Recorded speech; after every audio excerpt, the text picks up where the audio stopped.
the other thing that I thought it was really, really interesting, and I never actually thought of it that way before, is let's think a little bit about how much education has changed in the last 10, 15 years, okay?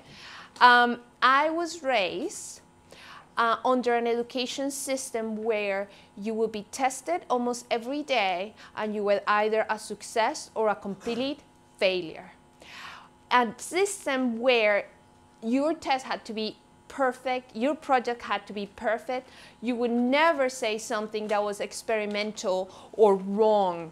You know, wow, everyone had to have the right answer. And we memorized questions and answers, and we always knew what we were doing, and if we didn't know what we were doing, we were bad students, right? I'm not 100% up to speed with the system, especially here in England. I used to be a teacher in the United States. But here, what I've seen from my kids and some of the BBC programs I've been looking at, we welcome experimentation, right? We welcome the children to be in an environment where they can try, experiment, learn from it, and try again. In fact, and I'm speaking completely out of my personal experience, not that I know exactly how the system works, but my children don't get marks, and they're very young, but I used to be marked when I was a little girl, right? They're just either emerging their knowledge, they're mastering their knowledge, you know, and they just come back at it and come back at it and come back at it until they get it. So I thought it was an interesting talk, because I was thinking about how does this actually play out when it comes to a learning environment in the classroom, a learning environment in the workplace.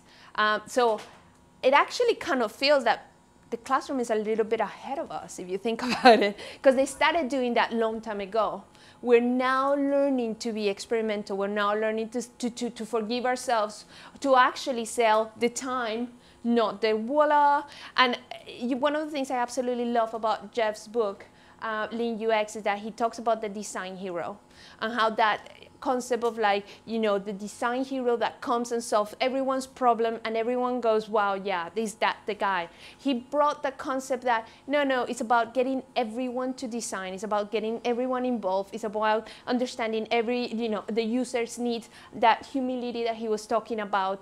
And you know, as a teacher, you also kind of have to think about it from that perspective. So anyways, that's kind of how I want to bring it home.